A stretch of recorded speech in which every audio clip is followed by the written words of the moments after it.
আসসালামু আলাইকুম দর্শক, আপনার সাথে আমি আতিক রহমান পূর্ণিয়া। শুরুতেই জানিয়ে নিই আপনাদের প্রিয় মুখ, প্রিয় আলোচক, আমাদের নিয়মিত আলোচক, যাকে নিয়ে আমি আমার ক্লিয়ারিফিকেশন একটি কন্টেন্ট।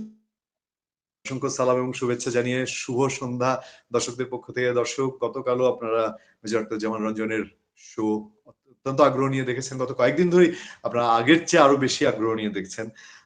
তার বিশ্লেষণ এবং যেগুলো কথাই যেগুলো তিনি ফোরকাস্ট করছেন, সেগুলো রাজনৈতিক ভবিষ্যৎবাণী বলতে পারি, সেগুলো ফলে যাচ্ছে একে একে। তবে আজকে আমাদের শিরোনাম বলার আগে আমি একটু বলি যে দেশের রাজনীতির যে অবস্থা দাঁড়িয়েছে, আমরা শুনতে পাচ্ছি বিভিন্ন রাজনৈতিক দল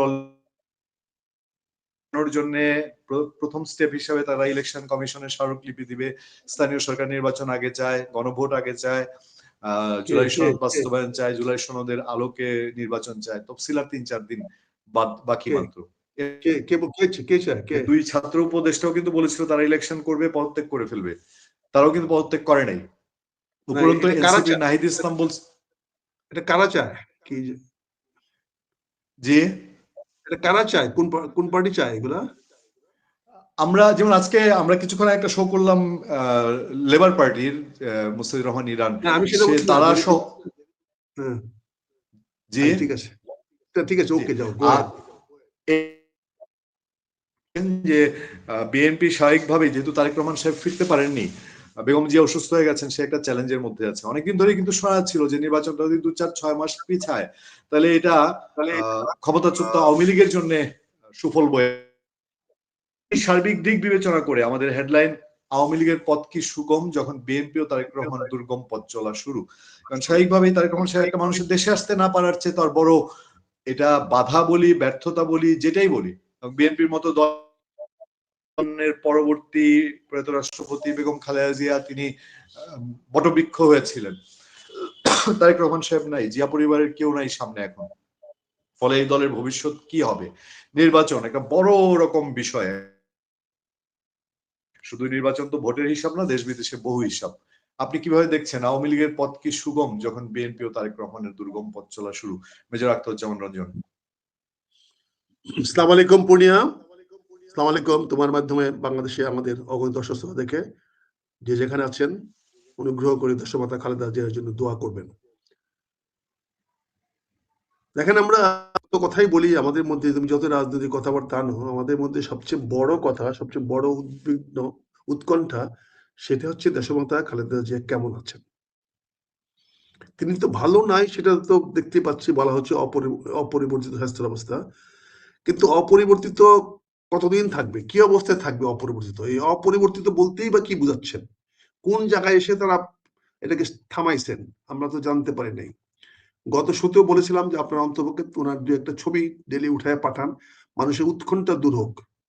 এখন এমন একটা পর্যায়ে চলে যাচ্ছে, সেটা হচ্ছে যে মনে হচ্ছে এই দল, এই রাজনৈতিক দল এবং তারেক রহমান সাহেব সবাই যেন সরকারের হাতে ক্রিয়নক হয়ে গেছে। সরকারের ট্রাম্প কার্ডে, সরকারের খেলাতে তারা খেলছেন। আমি জানি না, আজ হোক কাল হোক এই খেলার তো ফলাফল আসবেই, কিন্তু সেই ফলাফল যদি ইতিবাচক হয়, তাহলে আমার চেয়ে খুশি পৃথিবীতে আর কেউ হবে না। আর দুঃখ তো আমাদের শুরু হয়ে গেছে জীবনে, কাজে নতুন করে নেতিবাচক শব্দ শোনার পরে দুঃখ তো আর বাড়বে না। দুঃখ যা আছে তাই থাকবে, বরঞ্চ হয়তো একটু লাঘব হবে। কারণ মানুষ হারিয়ে গেলে, চলে গেলে প্রাথমিকভাবে মানুষের যে আবেগ থাকে, যে শোক থাকে, পরবর্তীতে সেটা থাকে না। এমনকি নিজের বাবা মার বেলাও থাকে না। আর দেশমাতা খালেদা জিয়া তো আমাদের রাজনৈতিক মাতা।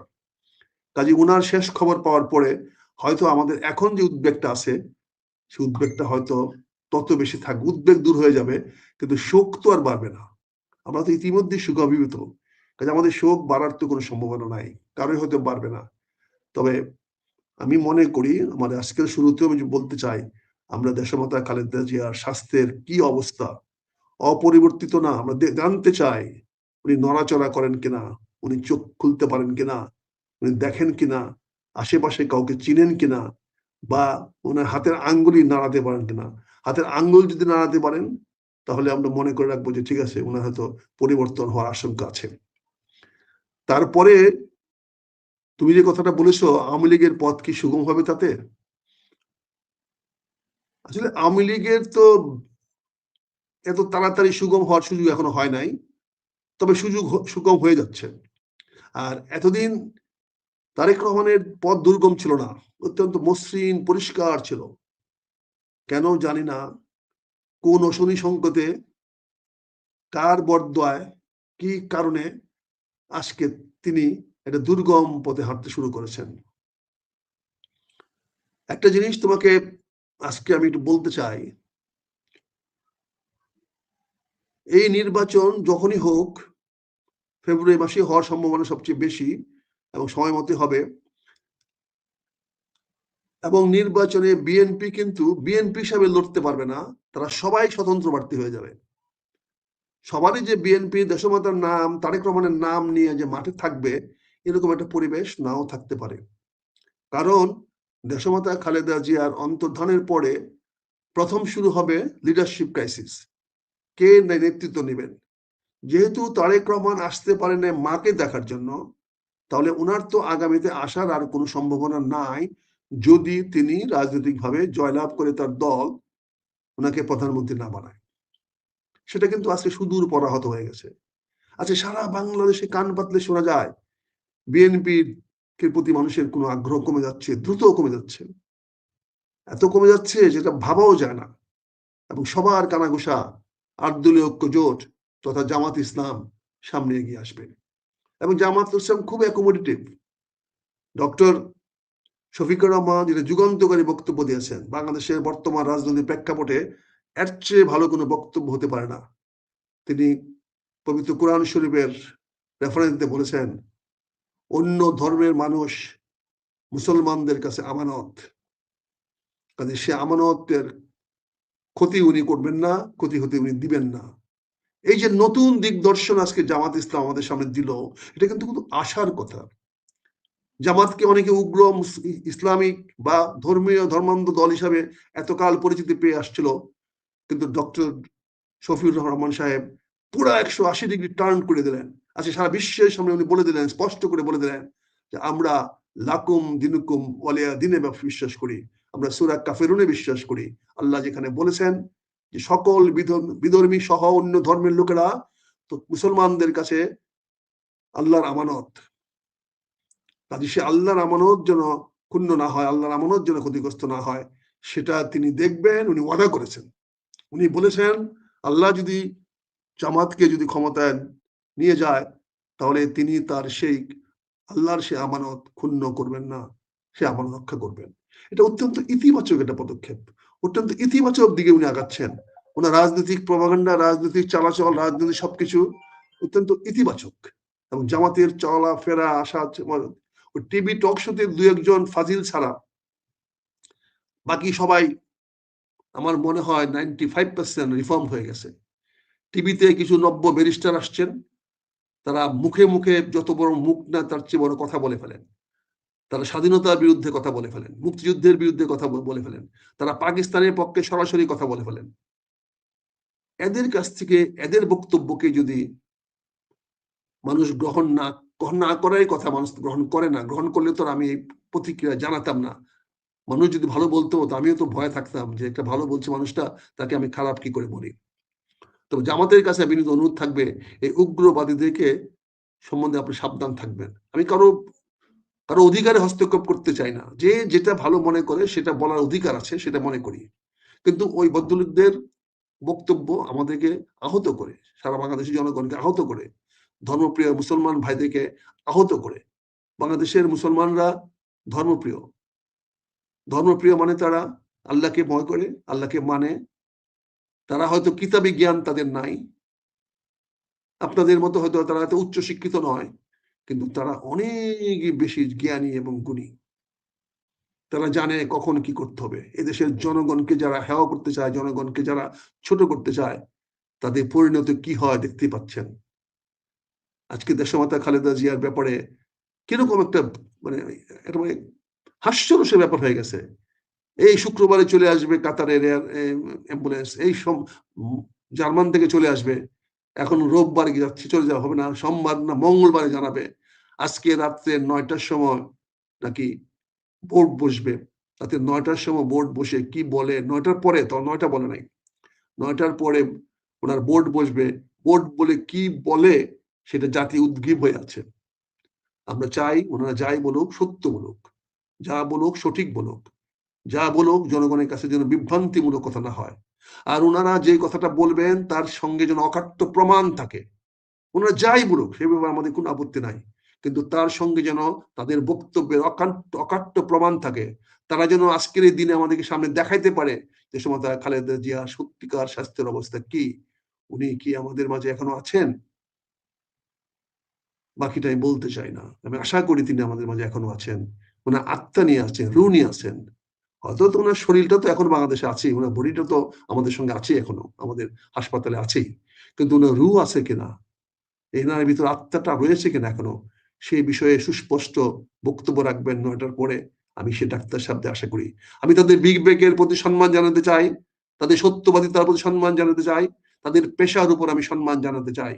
আপনারা দয়া করে জনগণের সঙ্গে এরকম একটা মিথ্যাচার করবেন না, এটা আমাদের প্রত্যাশা আপনাদের কাছে।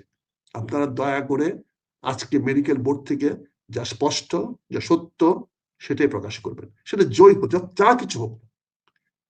আর তার পক্ষে অবশ্যই অকাট্য প্রমাণ আপনাকে দিতে হবে, এটা জনগণের দাবি, জনগণ চায়। কাজেই আমি মনে করি তুমি যে কথাটা বললাম, আমি আবার সময় সাবজেক্টে ফিরে যাই। আওয়ামী লীগের সুগম আসার কোনো পথ নাই। আওয়ামী লীগকে নির্বাচন পর্যন্ত অপেক্ষা করতে হবে। এই নির্বাচনে আওয়ামী লীগ দলগতভাবে অংশগ্রহণ করতে পারবে না, করবেও না, এবং সারা পৃথিবীর কেউই চাচ্ছে না যে আওয়ামী লীগও দলগতভাবে নির্বাচন করুক। পৃথিবীর সবাই চাচ্ছে এখানে একটা ইনক্লুসিভ নির্বাচন, তো সবাই যেন ভোট দিতে পারে, সেই নির্বাচন হোক। তুরস্কে ইনক্লুসিভ ভোট হয়েছে, সেখানে বিরোধী দলের প্রার্থী 3টি দলের বেশি কোনো প্রার্থী দিতে পারে নাই।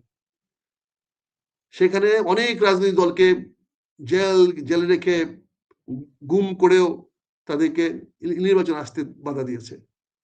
তারপরেও কিন্তু নির্বাচন ইনক্লুসিভ হয়েছে বলে সারা বিশ্বে স্বীকৃতি পেয়েছে, বিশ্বকে অস্বীকার করে নাই তার এই দাবিটাকে। আর সেখানে বাংলাদেশে তো অনেকগুলো রাজনৈতিক দল অংশগ্রহণ করবে, তার মধ্যে একটা বৃহত্তম আওয়ামী লীগ দল, অনেক সময় বিএনপিও তো করে নাই বড় রাজনৈতিক দল হিসাবে আওয়ামী লীগের অধীনে নির্বাচন। তো এবার আওয়ামী লীগ ওই সময় নির্বাচন যদি অবৈধ না হয়ে থাকে, ওই সময় নির্বাচন যদি গ্রহণযোগ্য না হয়ে থাকে, তো এবার আওয়ামী লীগ অংশগ্রহণ না করলে নির্বাচন অগ্রহণযোগ্য হবে বা গ্রহণযোগ্য হবে না, বা সেটা জনগণের মতামত প্রতিফলিত হবে না, বা এই নির্বাচন বৈধ হবে না, এরকম কোনো সম্ভাবনা নাই। তবে তারেক রহমানের দুর্গম পথ শুধু পাহাড়ের চূড়ার দিকে উঠান না, এখন গিরিখাদে পড়ে গেছেন। ইনি এখন দ্রুত নিচের দিকে নেমে যাচ্ছেন, প্রতিদিন নিচের দিকে নেমে যাচ্ছেন। প্রতিটি অ্যাকশন ওনার জন্য খারাপ অ্যাকশন হিসেবে দাঁড়িয়ে যাচ্ছে। প্রতিটি বিষয় ওনাকে রিয়াক্ট করতে গিয়া উনি নেগেটিভ রিয়াক্ট করতেছেন। প্রতিটি বিষয়ে উনি এখন একটি জবাব দিতে গিয়ে আরেকটি ভুল করছেন। অর্থাৎ মানুষ যখন ভুল করা শুরু করে তখন ভুলের পরে ভুল হয়, ভুলের পরে ভুল হয়। ভুল কখনো মানুষের একটা ভুলকে শুধরাতে গিয়ে আরেকটা ভুল করে, সেইটাকে শুধরাতে গিয়ে আরেকটা ভুল করে। ভুলটাকে স্বীকার করে নেওয়া যাওয়াই সবচেয়ে সঠিক সিদ্ধান্ত। ভুল মানুষের হতেই পারে, ভুল আমি করতে পারি, তুমি করতে পারো, যে কোনো মানুষ ভুল করতে পারে। ভুল মানুষের একটি চারিত্রগত বৈশিষ্ট্য। মানুষ সবকিছু যে জানে, ভুল কি যেটা না জেনে কাজটা করা, না বুঝে কাজটা করা, এটা কিন্তু ভুল বলা হয়।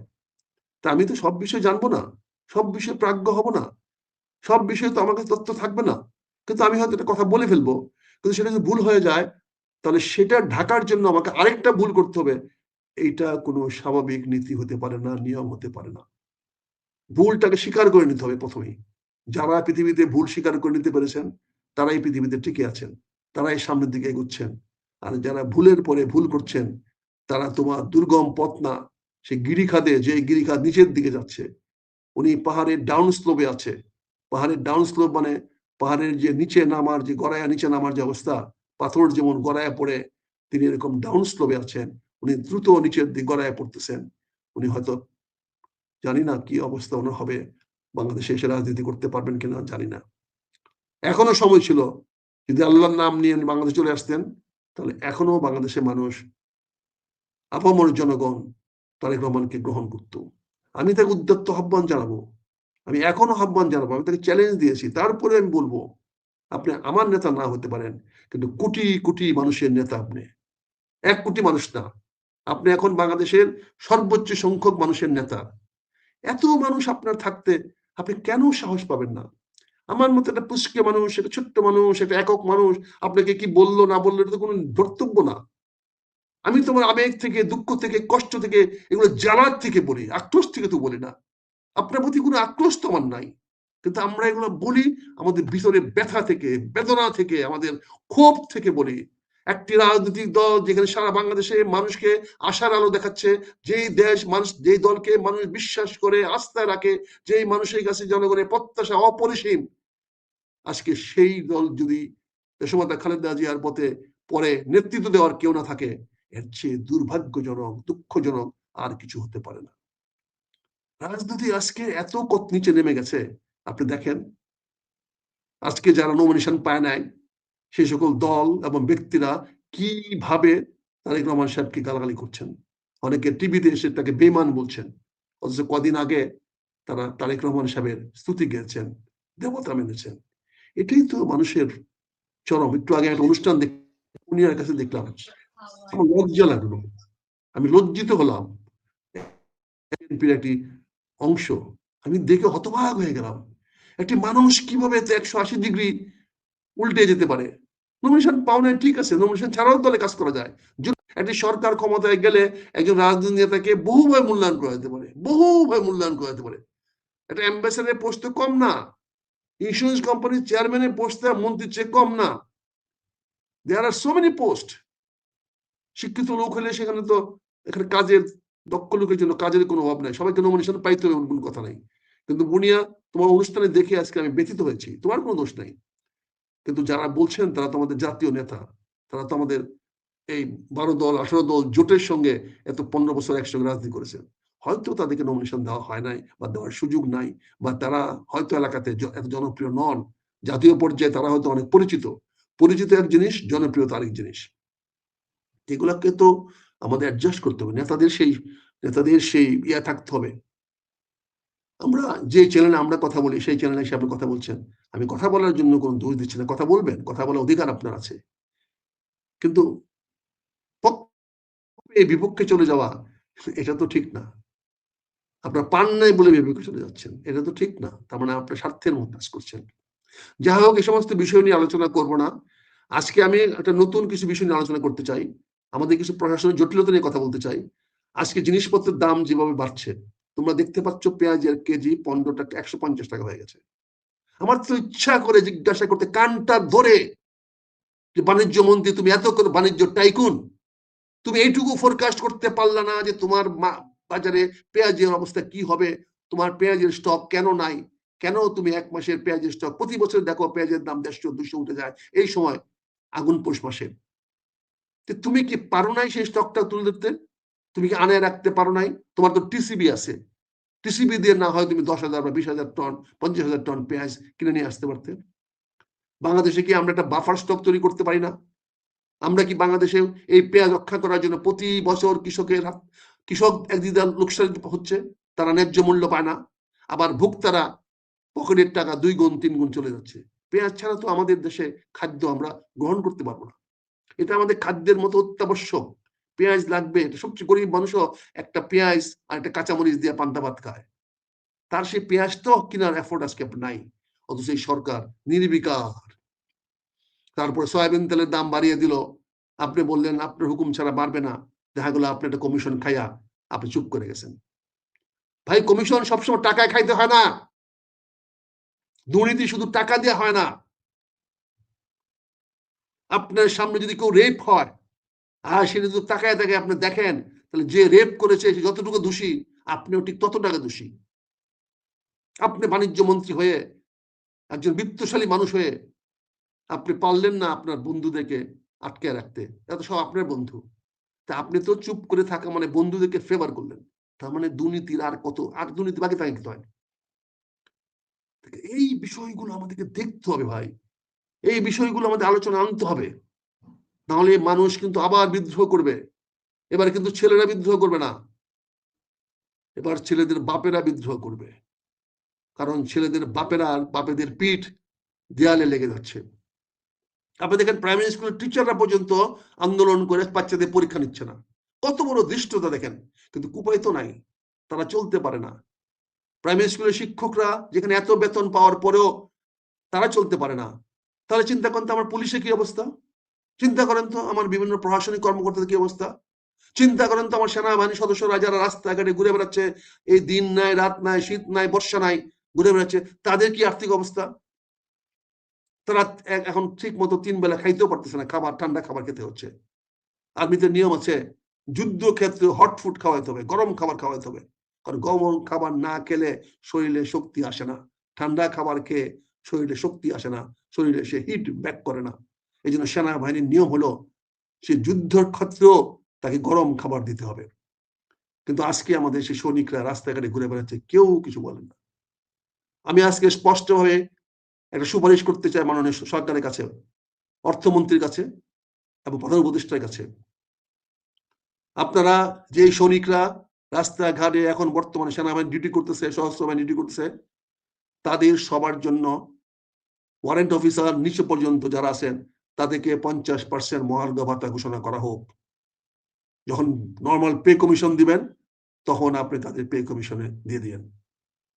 তারপরে অফিসার লেফটেন্যান্ট কর্নেল পর্যন্ত যারা আছে তাদেরকে 35% বাড়ান, আর লেফটেন্যান্ট কর্নেল অ্যাবাভ যারা আছে তাদেরকে 15% মহার্ঘ ভাতা বাড়ান। এটা আজকে প্রয়োজন।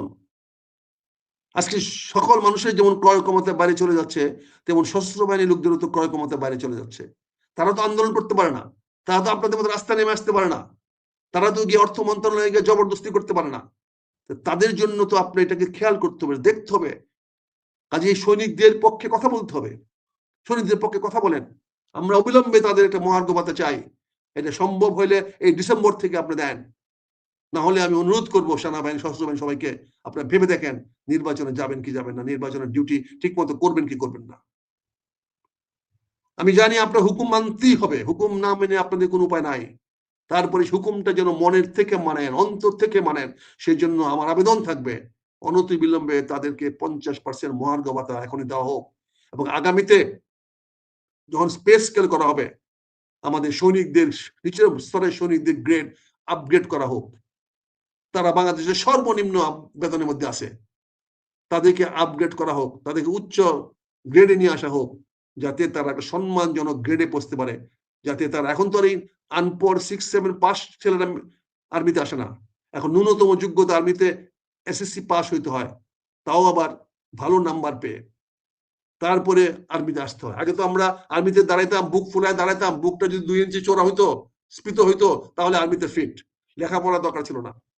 তার যদি বাজুতে শক্তি থাকতো, হাতে শক্তি থাকতো, তাহলে সে সেনাবাহিনীর জন্য ফিট। সেও যদি দৌড়াতে পারতো তাহলে সেনাবাহিনীর জন্য ফিট। কিন্তু আজকে তা দেখছেন না। আজকে তার লেখাপড়া কি করেছে, তার শিক্ষাগত যোগ্যতা কতটুকু, এমনকি সে ইংরেজি বলতে পারে কিনা, সেটা আজকে তার জন্য প্রয়োজন হয়ে গেছে। অথচ তাদের গ্রেড আপনি রাখছেন আগে সেই পুরনো 8 পাস 6 পাস সৈনিকদের মতো। আমি অনতিবিলম্বে অন্তত 2 গ্রেড আপ করার জন্য আমি অনুরোধ করব, আপনাদের কাছে আমি আবেদন করব, সবই নিয়ে আবেদন করব। না হলে আমরা যারা আছি আমরা এই ব্যাপারে তাদেরকে সহযোগিতা করার চেষ্টা করব। আমরা অনেক কাল ধরে শুনে আসতেছি একটা কমন পেনশন, সেম গ্রেডে পেনশন, কারণ পেনশন যে যেখানে পায় প্রয়োজন তো তার সবারই সমান। রিটায়ার্ড জেনারেলের যতটুকু সময় দরকার, সম্মান দরকার, একজন লেফটেন্যান্টের এতটুকু সম্মান দরকার, এতটুকু প্রয়োজন, এতটুকু অর্থ দরকার বেঁচে থাকার জন্য। একজন সৈনিকের এতটুকু টাকা দরকার। যদিও সৈনিকরা পেনশন সার্ভিসেবল না, কিন্তু বাকি আমাদের ওয়ারেন্ট অফিসার অনওয়ার্ডস বা এনসি অনওয়ার্ডস তারা পেনশন পায়, গ্র্যাচুইটি পায়। সেই গ্র্যাচুইটি গুলো বাড়ানোর চেষ্টা করেন। ওদের তো পেনশন পায় না, আমার সৈনিকরা তো পেনশন পায় না, তারা 15 বছর চাকরি করে, 17 বছর চাকরি করে তাদেরকে রিটায়ার্ড করে দেওয়া হয়। তাদের যখন শারীরিক যোগ্যতা কমে যায় তখন তাদেরকে আপনি সেনাবাহিনীতে রাখেন না। তাহলে তাদেরকে একটা ভালো গ্র্যাচুইটি দেন, তাদেরকে একটা এমপ্লয়মেন্টের সুযোগ দেন, তাদেরকে ওখান থেকে প্রশিক্ষণ দিয়ে সরাসরি বিনা টাকায় বিনা খরচে তাদেরকে বিদেশে পাঠিয়ে দেন। আমার তো অনুরোধ থাকবে সৈনিক তার চাকরির মেয়াদ শেষ করার পরে, বিশেষ করে আমাদের ওয়ারেন্ট অফিসার এন্ড বিলো, চাকরি শেষ করার পরে 3 মাস তাদেরকে অ্যাটাচমেন্ট করে রাখবেন। 3 মাস তাদের বিভিন্ন প্রশিক্ষণ, উন্নত প্রশিক্ষণ দিবেন, আরো ভালো প্রশিক্ষণ দিবেন যদিও তাদের প্রশিক্ষণ আছে, এবং তাদেরকে 7 দিন ছুটি দিবেন, বাড়ি যাবে। 7 দিন ছুটি থেকে বাড়িতে এসে আপনারা তাদেরকে প্লেনে উঠাইয়া সৌদি আরব বলেন, কাতার বলেন, কুয়েত বলেন, মালয়েশিয়া বলেন, সেখানে চাকরির ব্যবস্থা করে দেবে। আজকে সৌদি আরবে বাঙালিদের নিরাপত্তা একটা বিশাল ব্যাপার হয়ে দাঁড়িয়েছে। বাঙালিদের চুরি ডাকাতি বেড়ে গেছে। আমি মনে করি বাংলাদেশ থেকে একটা সিকিউরিটি স্কোয়াড যাওয়া উচিত, সেখান থেকে গিয়ে এই চুরি ডাকাতি বন্ধ করা উচিত। আজকে কাজে আমি মনে করি সেনাবাহিনীর দিকে আমাদের খেয়াল করার সময় আসছে, সশস্ত্র বাহিনীর দিকে খেয়াল করার সময় আসছে, বিমান বাহিনী, নৌবাহিনী, তাদের দিকে খেয়াল করার সময় আসছে। তারা তো শুধু দিয়ে যাচ্ছে, এদেশের জনগণের জন্য পরিশ্রম করেছে এবং তারা প্রমাণ করেছে তারা কোনো সৌর শাসকের সঙ্গে থাকে না, তারা জনগণের পাশে থাকে। কিন্তু প্রমাণ হয়েছে এখনো তারা জনগণের পাশে আছে, জনগণের পাশে থাকবে বলে ওয়াদা করেছে। কিন্তু তাহলে তাদের প্রাপ্য কেন দিবেন না? কেন তারা যা প্রাপ্য, তারা তো দয়া যাচ্ছে না আপনার কাছ থেকে, আপনি তাদের প্রাপ্য কেন দিবেন না? কাজে আমি আবেদন করব, বিনীত অনুরোধ করব, আপনারা সৈনিকদের দিকে খেয়াল করেন। অধস্থন সৈনিকরা যারা আছে, যারা পেনশন পায় না, তাদের জীবন ধারণের একটা ব্যবস্থা করেন। যত লোক পেনশন পায় না তাদের সবাইকে যদি তারা নিজের ইচ্ছা না যেতে চায়, নিজের ইচ্ছা যদি না চায়, তাদের বাদ দিয়ে বাকি সবাইকে বিদেশে পাঠানোর ব্যবস্থা করেন, বিভিন্ন চাকরি বাকরি ব্যবস্থা করেন। এতে আমার দুইটা লাভ হবে। বিদেশে আমি দক্ষ শ্রমিক পাঠাতে পারবো, আর দ্বিতীয়ত আমাদের এই মধ্যবয়সী মানুষগুলোকে আমরা বেকারত্বের অভিশাপ থেকে বাঁচাতে পারবো। এই কাজটি আপনারা করবেন আমি আশা করি।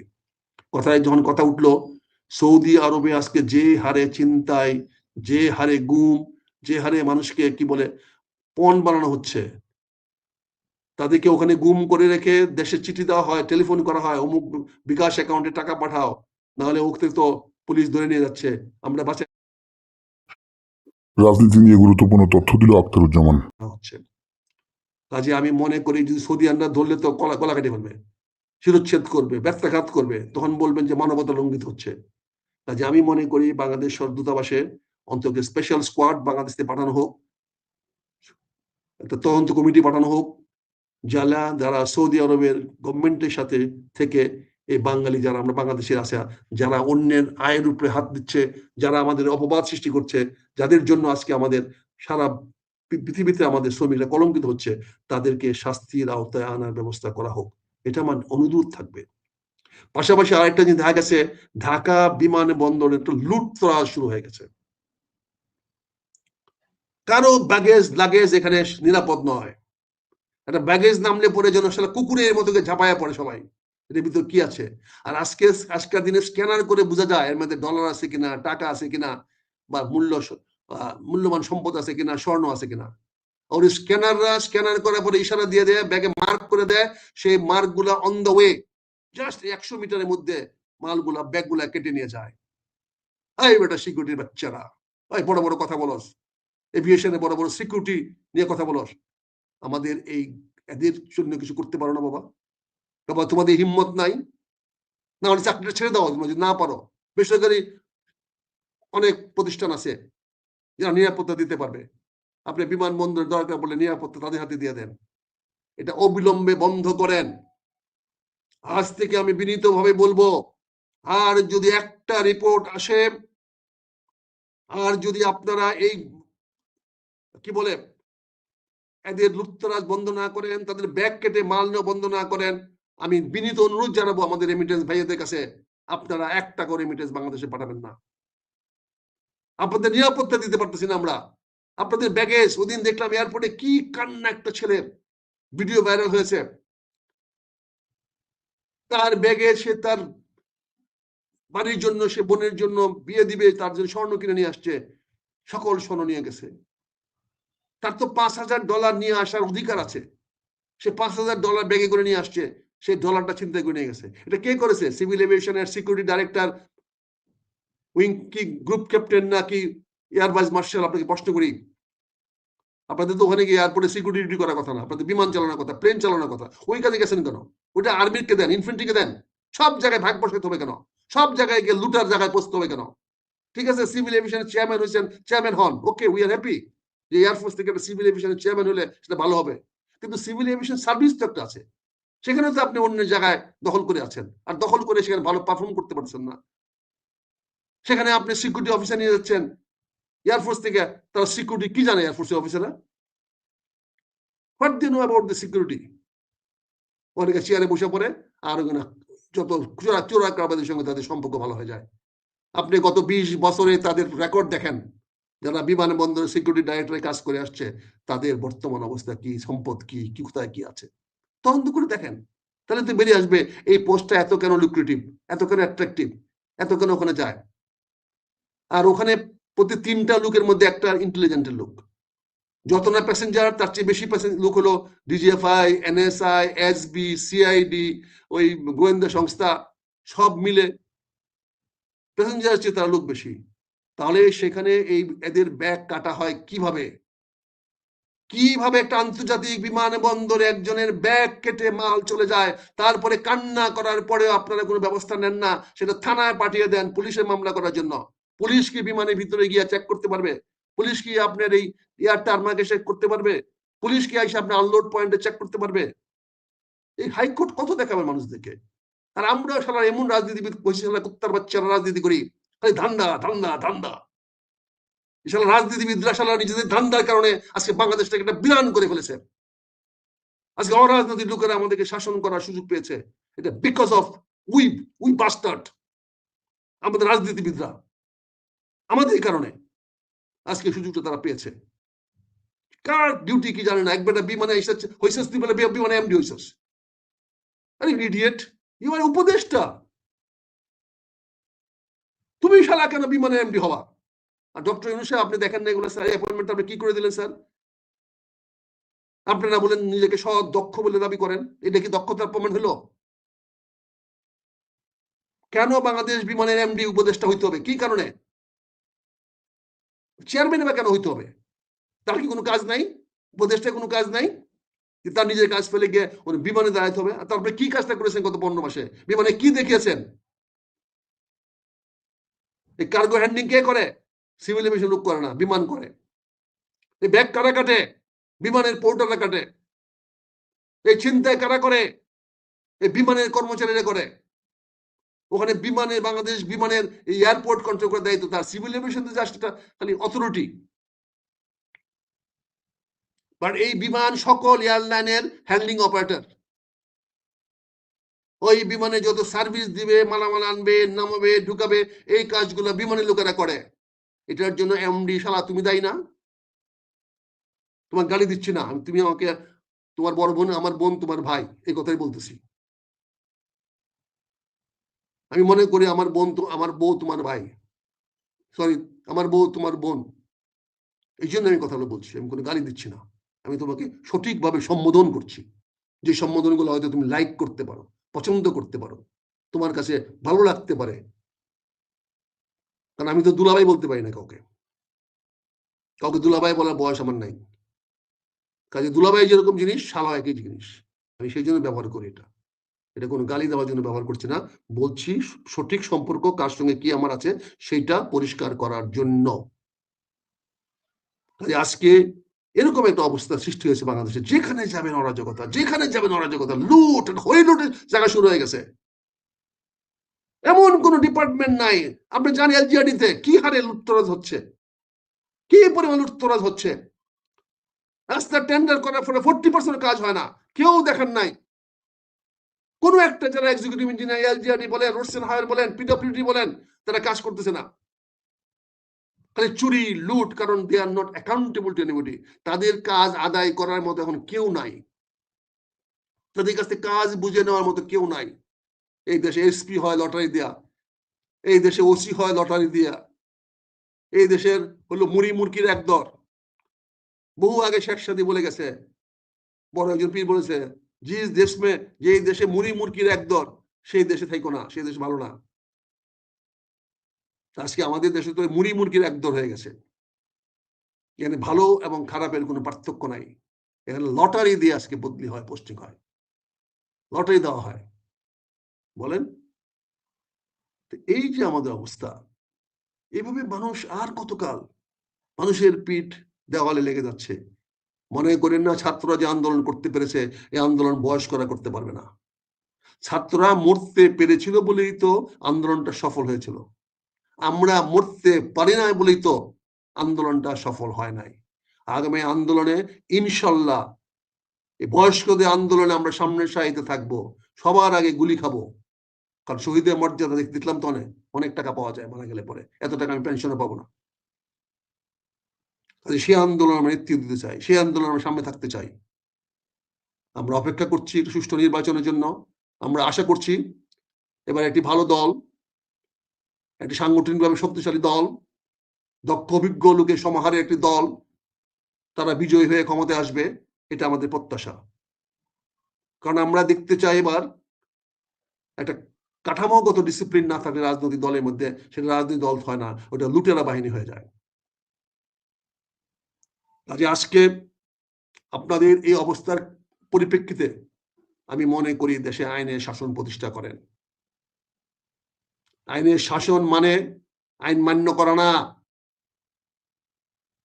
আইনের শাসন মানে যে আইন অমান্য করবে তাকে শাস্তির আওতায় আনা, এর নাম আইনের শাসন। আইনে যাকে বলা হয় বাম সেদ্ধে চলবেন, যে বাম সেদ্ধে চলবে না সে আইন অমান্য করে। ওখানে খাতিরের কিছু নাই, আইনে কাউকে খাতির করে না। আইন যখন অমান্য হয় সেটা দেখার জন্য আমাদের বিচার বিভাগ আছে, সে শাস্তি দেওয়ার জন্য, তদন্ত করার জন্য আমাদের বিশাল পুলিশ বাহিনী আছে। এই দারোগাগিরি করা, আপনাদেরকে গার্ড দেওয়া, পাহারা দেওয়া, আর এই রাস্তায় চৌকিদারিগিরি করা, রাস্তায় চেকপোস্ট করা, এটা পুলিশের কাজ না। পুলিশের একমাত্র কাজ তদন্ত করে দোষীকে আদালতে সোপর্দ করা, এটাই পুলিশের একমাত্র কাজ। অথচ ওই কাজটা তারা না করে আর যত ফালতু কাজ করে হচ্ছে। পুলিশ মানে লুটেরা, পুলিশ মানে ডাকাত, পুলিশের যত নেগেটিভ জিনিস আছে সেটা আমরা দেখতে পাচ্ছি। অথচ এই পুলিশ তো অনেক দক্ষ, অভিজ্ঞ, শিক্ষিত। আমাদের অনেক পুলিশ অফিসার আছে, তাদের দেখলে স্মার্ট অফিসার, দেখলে মনে হয় না যে দুর্নীতি পাশে আছে, দেখলে মনে হয় দেবতার মতো, সম্মান করতে ইচ্ছা করে, শ্রদ্ধা করতে ইচ্ছা করে। কিন্তু যখন তাদের ভিতরে খবর রাখি, যখন তাদের ভিতরে খবর নেই, তখন তো অন্তরটা কেঁপে উঠে। আরে এ কি, এ তো মাকাল ফল, এত সুন্দর বাইরে আর অন্তরটা তো কালো, কুলুষিত, দুর্নীতিগ্রস্ত। তখন নিজেকে খুব কষ্ট লাগে। আমার তো একটা মতো জীবন আছে, আমি তো একটা মতো মানুষ, একটা জীবন দিয়ে তো বাংলাদেশে পরিবর্তন হবে না। তারপরে আল্লাহকে বলছি আলহামদুলিল্লাহ, আল্লাহ তুমি যদি আমাকে শহীদের কাতারে কবুল করো, আল্লাহ আলহামদুলিল্লাহ। কারণ আমার তো আর বেহেশতে যাওয়ার কোনো পথ নাই, কারণ আমি পাপী মানুষ। আমি মনে করি একমাত্র যদি আমি শহীদ হতে পারি, অন্যের গুলিতে মারা যেতে পারি, তাহলে আমার পক্ষে খুব সহজ হবে আল্লাহ তোমার বেহেশতে যাওয়ার জন্য। আমি ওই রাস্তায় হাঁটতেছি। আমার ইবাদত এখন ওইটাই, একটা মাত্র ইবাদত আমার, আমি শহীদ হতে চাই। কাজে শহীদ হওয়ার জন্য যা করা দরকার, যা বলা দরকার, যেখানে যেটা বলতে হবে, ইনশাল্লাহ আল্লাহর রহমতে আমি সেটা বলবো। আমার রাজনৈতিক কোনো উচ্চাকাঙ্ক্ষা নাই, পদ পদবীর জন্য উচ্চাকাঙ্ক্ষা নাই। আমি শুধু জনগণকে সচেতন করব, জনগণের পাশে থাকব, জনগণের অধিকারের কথা বলবো। কাজে আমি মনে করি প্রিয় দেশবাসীর কাছে আমার অনুরোধ থাকবে, আপনারা সচেতন হন। এই যে ভাউতাবাজি চলতেছে এক এক জায়গায় এক একটা, আপনি প্রাইমারি স্কুলের টিচাররা বাচ্চাদের পরীক্ষা নেবে না, তারপরেও তাদের চাকরি রয়ে গেছে এখনো। ভাবতে অবাক লাগে, এইটাই আইনের শাসন? তারা দাবি করতে পারে, চাইতে পারে, তারা প্রতি শুক্রবার দিন বলতে পারে যে আমরা দাবি যদি না মান্য করা হয় তাহলে শুক্রবার বাচ্চাদের পড়াবো আমরা। দেখতাম সরকার কদিন বেতনটা না বাড়ায় চলে, তুমি তো একটা দিন বেশি কাজ করতেছো, তাই তোমার তো অধিকার বেড়ে যাচ্ছে। অথচ তোমরা এখন বাচ্চাদেরকে রেখে দিয়ে এখন এসে বলছো শুক্রবার দিন বাচ্চারা কেন পরীক্ষা দিবে, কেন ছুটির দিন বাচ্চারা পরীক্ষা দিবে? এই প্রশ্নটা আপনার সুশীল সমাজ কেউ করেন না কেন? কেন বলেন না আপনারা বাচ্চারা কেন ছুটির দিনে পরীক্ষা দিবে? কাজের দিনে তাদেরকে পরীক্ষা নেওয়া হলো না কেন? তার জন্য দায়ী কে? প্রাথমিক শিক্ষা উপদেষ্টাকে ধরেন, তাকে জিজ্ঞাসা করেন, না পারলে চাকরিটা ছেড়ে দেন।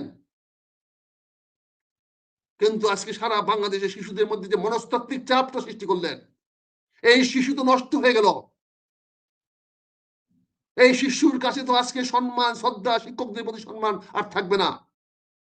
আজকে 4-5 এর ছেলে মেয়েরা সচেতন, তারা বুঝে, তারা জানে, তাদের মধ্যে ইন্টেলিজেন্স গ্রো করেছে।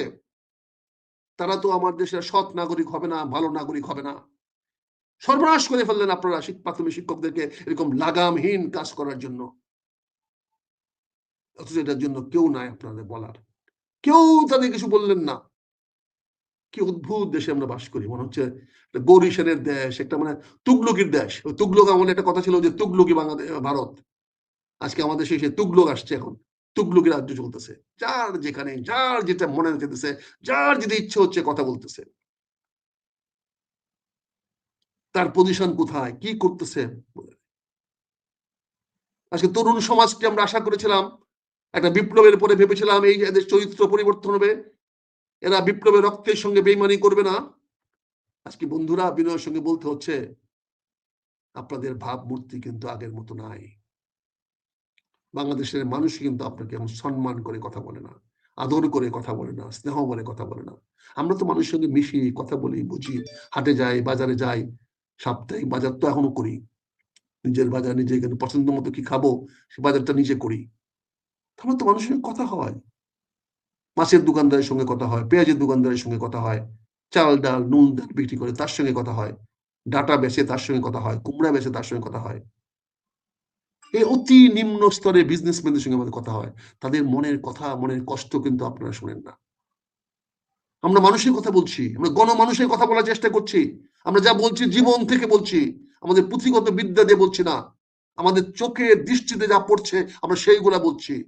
আপনাদের চোখে সেগুলো অপরাধ হতে পারে, তাতে আমাকে গিলোটিনে দেন, আমার তাতে কোনো কিছু লাভ ভয় নাই। কিন্তু আল্লাহর ওয়াস্তে আপনারা জনমানুষের কথা বলেন, গণমানুষের কথা শুনেন, এদেশের মানুষের দুঃখের কথা শুনেন, এদেশের মানুষের কল্যাণ চিন্তা করেন। আজকে কৃষি মন্ত্রণালয়, বিশাল এত বড় কৃষি মন্ত্রণালয়, এত এত অফিসার, আজকে কয়টা কৃষককে প্রশিক্ষণ দেওয়ার চেষ্টা করেছেন? কয়টা কৃষককে ভালো করে চাষ করতে শিখিয়েছেন? একটা কৃষকের ছেলে কৃষক হয়ে বাপের কাছ থেকে শিখে নিজে হাল ধরে চালিয়ে চলে আসছে, আজকে সেই কর্মচারীটা, সেই কৃষক লেবার নাই, সেই কৃষক লেবার চলে গেছে এখন অটো লেবারে। আজকে 8 বছর 9 বছর 10 বছর ছেলেরা অটো চালায়, কোনো বাধা নিষেধ নাই, সে অটোতে অভিজ্ঞ হয়ে যাচ্ছে, কিন্তু সে জমিতে এখন নিরাই দিতে পারে না, ধান লাগাতে পারে না। অথচ আমাদের বিশাল বাজেট এগ্রিকালচারে, এখানে আবার এখন কর্পোরেট মার্কেট এখানে এসে বসেছে, তারা মার্কেটিং প্রসেসিং এর দিকে চলে গেছে, কৃষকের কাছ থেকে কম দামে জিনিস কিনে এনে তারা বলতেছে। সারা বাংলাদেশে এ গ্রেড হলুদ তৈরি হয় না, সারা বাংলাদেশে পুষ্ট সরিষা হয় না। আমাদের দেশে ওয়েদারের কারণে, বাংলাদেশের ওয়েদার ফ্লাকচুয়েট করে বলে আমাদের দেশে খুব কমই সঠিক পুষ্ট সরিষা হয়। অথচ আপনি অ্যাডভার্টাইজ দেন সেরা সরিষা দিয়ে আপনার তেল বানাচ্ছেন, আপনারা অ্যাডভার্টাইজ দেন আপনারা সেরা গম দিয়ে, আপনারা আজ পর্যন্ত এই গ্রেড গম বাংলাদেশে আমদানি হয় নাই। আপনারা বলেন সেরা গম দিয়ে রুটি বানাচ্ছি, আমাদের আটা বানায় দিচ্ছেন। আপনারা আর কত মানুষকে সুযোগ করবেন, আর কত কাল? অথচ কৃষক তার ন্যায্য মূল্য পাচ্ছে না, সারের দাম বাড়ছে, তেলের দাম বাড়ছে, সবকিছুর দাম বাড়ছে, অথচ কৃষক তার ধানের দাম বাড়ানোর ক্ষমতা নাই, কারণ কৃষক যেহেতু এটা ধরে রাখতে পারে না। যদি কৃষক বাংলাদেশে ধরে রাখতে পারতো ধান, একটা মা যদি ধরে রাখতে পারতো কৃষকরা ধান, তাহলে বুঝতেন কত ধানে কত চাল। কিন্তু কৃষকের দারিদ্র সীমা এত নিচে, কাটার সঙ্গে সঙ্গে কৃষক সেই ফসলটা শুকাতেও পারে না, কাঁচা ফসলটা জমিতে বিক্রি করে দিতে হয়। ফলে আজকে হাওড়ে যান, তুমি তো উপনি হাওড়ের লোক, ইভেন বড় চাষিরা পর্যন্ত ধানটা মাঠ থেকে ঘরে আনে না, ওখানে সস্তা বিক্রি করে দেয়, কাঁচা ধান, ভিজা ধান। আচ্ছা, কৃষকদের জন্য আপনি কি করেছেন? আজকে এই যে আমাদের রেমিটেন্স যুদ্ধে আপনি গর্ব করে বলেন, কয়টা ছেলেকে আপনারা প্রশিক্ষণ দিয়ে পাঠিয়েছেন, কয়টা ছেলেকে সরকারি টাকায় পাঠিয়েছেন? এক একটা ছেলে 7 লাখ 8 লাখ 10 লাখ টাকা দিয়ে যাচ্ছে, আর সেখানে গিয়া আকামা করে নিয়ে যাচ্ছেন, তাকে ভিসা দিচ্ছেন 15 দিনের, বলছেন উমরা হজের ভিসা দিয়ে এখন পাঠাচ্ছেন। তারপরে সেখান থেকে পুলিশ থেকে ধরে আসছে, তারপরে গ্রামে গঞ্জে বিচার হচ্ছে, মারামারি হচ্ছে, কাটাকাটি হচ্ছে। কিন্তু ওই লোকগুলা কেন গেল, কেন ফেরত আসলো, এই প্রশ্ন করার কেউ নাই। অথচ আপনার একটা মন্ত্রণালয় আছে। আক্তার ভাই, পূর্ণিয়া, আমি আজকে সিদ্ধান্ত নিয়েছি একটা, জানিয়ে বেশি দিন আমাকে হয়তো কথা বলতে দিবা না, তোমাদের চাপ আসবে।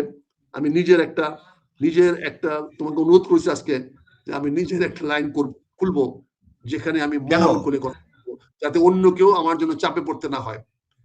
আজকে তুমি তো এখন অ্যালাউ করছো, পান্না তো ভয়ে কথাই বলে না, বলেন এই যে অবস্থা, কারণ তারা মনে করে যে আমরা কেন কথা বলতে দিব না আক্তার ভাই? আপনার না, তোমরা তো 100 বার দিবে, কিন্তু তোমাকে এই যে তারেক রহমানের মতো সিদ্ধান্ত সব আমার উপর নির্ভর করে না। সকল সিদ্ধান্ত তোমার উপর নির্ভর করবে না।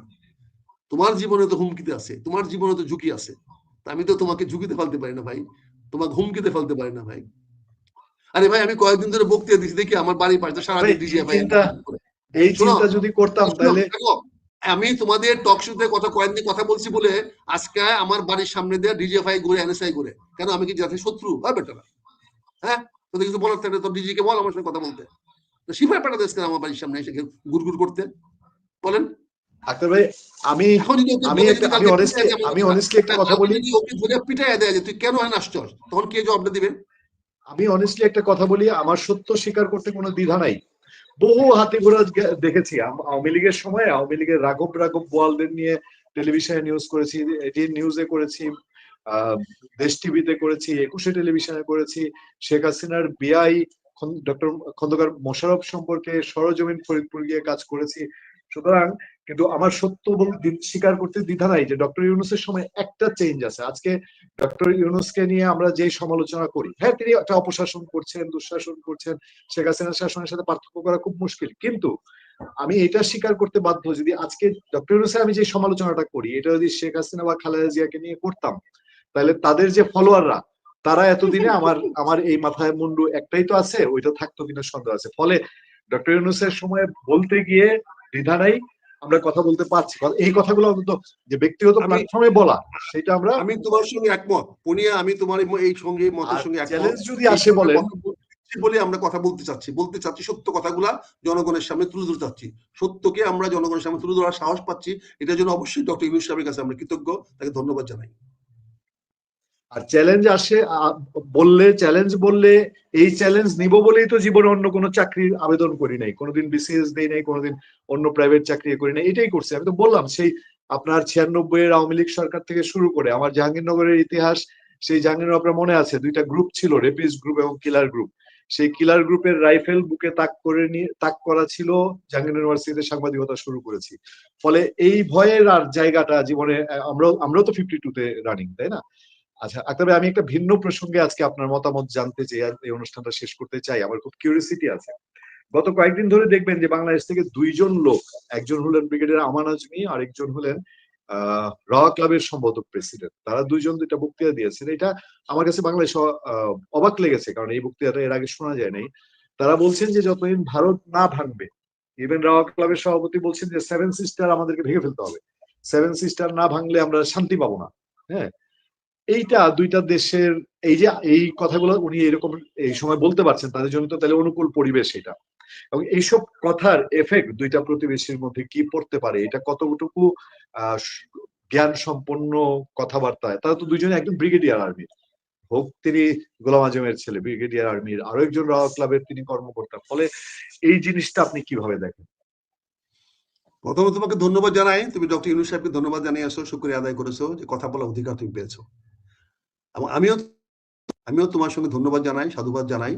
তাই আমরা আজকে অনেক কিছু বলার সাহস পাচ্ছি, সাহসটাও আমাদের জুগিয়েছেন ডক্টর মোহাম্মদ ইউনূস। যাই হোক, কাকের মাংস খায় না। তুমি আমাদের দুজন অফিসার সম্বন্ধে কথা বলছো, এখানে যে পথিক কবি যে নীরব, এখানে কবি নীরব হওয়া ছাড়া আর তো কোনো পথ পাচ্ছি না রে ভাই। এরা এক সময় আজমিকে জিয়াউর রহমান চাকরি দিয়ে তার ভুলের দিয়ে, আজমিকে তো চাকরি পাওয়ার বাংলাদেশে কোনোভাবে কাম্য হতে পারে। স্বাধীনতা বিরোধী এবং যার বাবা সরাসরি বাংলাদেশের স্বাধীনতা বিরোধিতা করেছে, তার সন্তান বাংলাদেশ সেনাবাহিনী চাকরি পায় কি করে? কিন্তু জিয়াউর রহমান সে উদাহরণ দেখিয়ে গিয়েছেন। আমাদের হক সাহেবকে আমরা চেয়ারম্যান বানিয়েছিলাম হক ক্লাবের। আমরা ভেবেছিলাম, এবং উনি তখন বিএনপিতে যাওয়ার জন্য বিএনপি করতেন, যে বিএনপিতে করবেন, অনেকদিন গিয়েছেন, এখন যেমন কথা বলছেন, বিএনপির পক্ষে কথা বলছেন, উনি এখন বিভিন্ন জায়গায় কথা বলেন। কিন্তু আমার চেয়ারম্যানের বিরুদ্ধে তো আমি কিছু বলতে পারবো না ভাই, তোমাকে খুশি করতে পারছিলাম না। সত্যের আমানতটা এখানে আমি নীরব থাকতে হচ্ছে, আমাকে সত্যের যে আমানতটা আছে আমি নীরব থাকতে হচ্ছে। নীরব থেকে তুমি বুঝে নাও আমার না বলা কথাগুলো কি। যদি পজিটিভ কথা হইতো তাহলে গলা ফাটিয়ে বলতাম যে আমার নীরবতাকে তুমি বুঝে নাও। আমি আপনাকে আমাকে যদি কেউ বলে আপনি ব্রাদার অফিসারের বিরুদ্ধে কেন বললেন, আমার বিরুদ্ধে বললে যেমন খারাপ লাগবে, আমি আমার ব্রাদার অফিসারের বিরুদ্ধে কিছু বলতে চাই না ভাই। এটার জন্য আমি ক্ষমা প্রার্থী তোমার কাছে এবং জনগণের কাছেও ক্ষমা প্রার্থী যে আমরা কি সবাই তো আর ধোয়া তুলসী পাতা নাই। আমি আপনাকে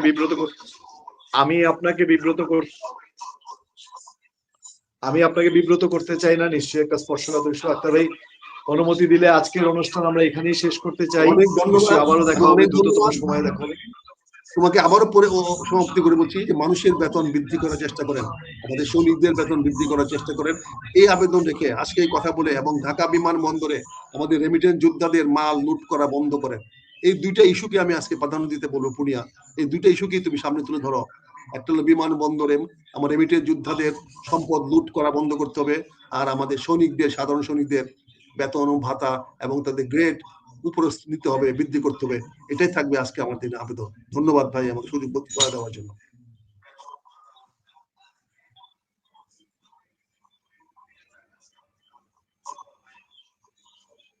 অনেক ধন্যবাদ ভাই, অনেক ধন্যবাদ। আমাদের জন্য দোয়া করবেন, আপনার জন্য অসংখ্য দোয়া এবং আপনার দীর্ঘ সুস্থতা কামনা করি। আসসালামু আলাইকুম। আসসালামু আলাইকুম।